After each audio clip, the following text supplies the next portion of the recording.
नफरत की आग में जलती एक माँ की ममता। उसी ममता को मारकर उसकी लड़की को अपहरण कर लिया जाता है और मौके पर उसकी माँ को मार दिया जाता है। कपसाड़ की घटना आज को नहीं जानता, पूरे देश की आंखों में आंसू है। आज भी कपसाड़ की जो सीमाएं हैं वो बिल्कुल छावनी बिल्कुल सील कर दी गई है। पूरी तरीके से जितनी भी सीमाएं जितने भी रास्ते हैं वो सब सील है। जगह जगह पर पुलिस की बैरिकेडिंग दिखी है। हालात ऐसे थे कि मीडिया और पीड़ित परिवार व रिश्तेदारों तक को गांव में घुसने नहीं दिया गया। इसी दौरान गांव वाले भी अघोषित कैद में रहे। उन्हें बाहर जाने की इजाजत भी नहीं मिली, जिससे उन्हें भारी परेशानी का सामना करना पड़ा। जिनके डंगर मान लो भूखे तिसाए खड़े, वो जहाँ खड़े वहीं खड़े रहे। बताइए, उत्तर प्रदेश में ऐसी एक दर्दनाक घटना हुई है जिससे पूरे देश की आंखों में आंसू है। जब गांव में भी बहन बेटी महिला सुरक्षित नहीं है, तो बताइए कैसे ये सरकार पर भरोसा कर सकते हैं, कैसे यहाँ के पुलिस प्रशासन ने भरोसा कर सकते हैं, और कैसे वे लोग जिन्होंने ऐसी दरिंदगी दिखाई है जिससे कि मतलब गांव के गांव में ऐसे कांड करे हैं। देखिए, मेरठ के कपसाड़ गांव की घटना आज को नहीं जान, सारी दुनिया में आज इस चीज को लेकर पूरी मीडिया, जितने भी मान लो राजनीतिक दल है, वो इतनी हाई लेवल पर पहुंच गया है ये केस कि मतलब बाहरी लोगों में चर्चाएं हैं। गांव गांव में शहर शहर में हर राजनीतिक दल की जुबान पे यो केस है। अब बताओ, मान लो अतुल प्रधान जैसे जो क्षेत्रीय विधायक है, उनको भी पुलिस प्रशासन के द्वारा पीड़ित परिवार से मिलने नहीं दिया। किसी भी राजनेता को वहां तक जाने नहीं दिया। क्यों नहीं जाने दिया? क्योंकि यो एक राजनीतिक टूल कहीं पकड़ना ले, लेकिन वो फिर भी पकड़ेगा। बताइए, कौन नहीं चाहता कि भाई जिन्होंने ये हत्या में जो जो इसमें शरीफ है उसको कड़ी से कड़ी सजा मिलनी चाहिए। मान लीजिएगा अगर पुलिस चाहती कि भाई इसको ऐसे कैसे दबा दो, तो जितने भी राजनीतिक दल है वो सब वहाँ एक मंच पर दिखे, और जिसने ये हत्या करी पारस सोम ने हत्या करी, और उसके जो परिवार है वहां पर कुछ नहीं देखने को मिला। घर बिल्कुल खाली है, ताला लगा हुआ है।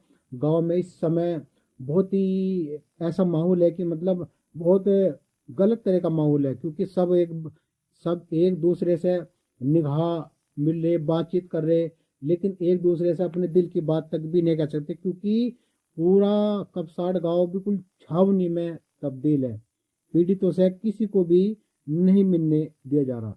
देखिए, अभी क्या है कि पुलिस को बहुत बड़ी सफलता मिली है कि पारस सोम जो राजपूत समाज से आता है उसको गिरफ्तार कर लिया गया है, और जो लड़की रूबी उसको भी मतलब उसी के साथ से बरामद कर लिया गया है।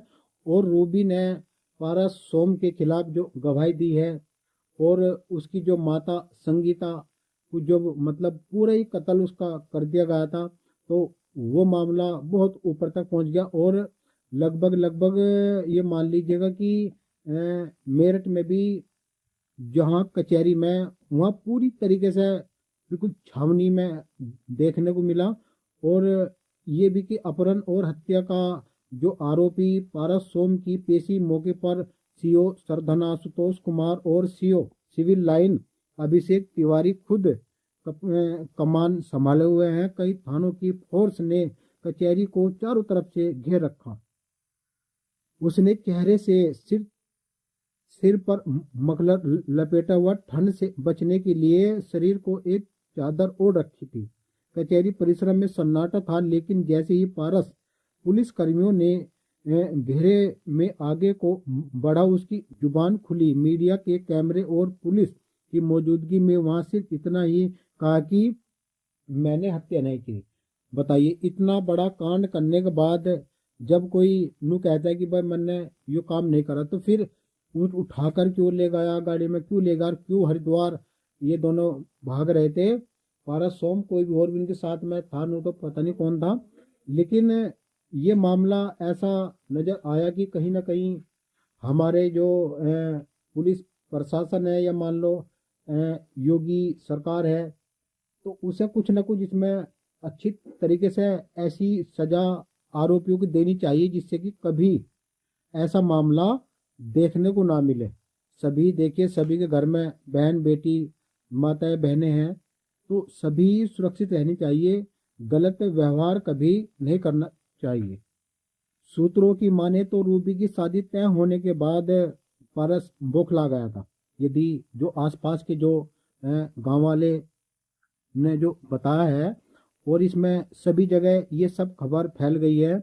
कपसाड़ हत्याकांड में 15 दिन पहले रूबी का रिश्ता तय हो गया था। 2 अप्रैल की शादी होनी थी। उसकी जानकारी लगने के बाद आरोपी पारस सोम बौखला गया। पुलिस के मुताबिक पारस सातिर और अपने परिवार के लोगों के साथ भी वो मारपीट कर चुका है। 7 घंटे की पूछताछ में आरोपी ने पुलिस को कई बातें बताई। रूबी से भी पुलिस ने जानकारी ले ली है। पुलिस के मुताबिक रूबी के अपहरण की पर्दाफाश आरोपी पारस ने 1 सप्ताह पहले बना ली थी। ग्रामीणों जो गांव के लोगों ने बताया कि रूबी की सगाई हो चुकी और परिवार के लोग 2 अप्रैल को शादी करने की तैयारी में लगे थे। पारस ने रूबी को अगवा कर और उसकी मां सुनीता को ही मौत के घाट उतार दिया। ग्रामीणों ने बताया कि पारस ने अपने परिवार के लोगों पर भी हमला कर चुका है और छोटी छोटी बातों बातों पर बोला, भाई देखो, ये बात तो सभी जानते हैं कि मान लो जब लड़की की शादी भी तय होगी, सब कुछ हो गया, ऐसा उस घर में इस तरह का माहौल आज खड़ा है, इसे कुदरत का करिश्मा बताया है, कुदरत का कहर कहवे, या मान लो दरिंदों का कहर कहवे। जो मान लो दुष्ट आदमी है, उनका उनका कहर कहवे। तो इसे हम क्या कह सकते हैं? देखिए, समय समय पर ये समझना चाहिए कि हमें अपने आप को ऐसे लोगों से सावधान रखना चाहिए कि हाँ, कोई भी बहुत साथी रहे, पता नहीं कौन किसके प्रति चाल चल रहा है। ये बात समझना चाहिए। रूबी के भाई नरसिंह कुमार ने बहन के जब वो मिल चुकी उसके बाद उन्होंने आशंका की कि पुलिस के दबाव में कहीं बयान बदल सकती है। कभी मान लो आज परिवार पे दबाव है, मान लो पुलिस प्रशासन जितना भी है वो उसके परिवार से मिलने नहीं दिया जा रहा, जितना भी अखबार मीडिया वो सब कुछ यही दिखा रहा। बड़े बड़े नेता वहां जाने के लिए गए, लेकिन सबको वहां जाने नहीं दिया। तो इसलिए आप बन रहिए, हमारे यूट्यूब चैनल को आप सब्सक्राइबर कर लीजिएगा, और जितनी भी खबर है वो आपको समय समय पर दे दी जाएगी।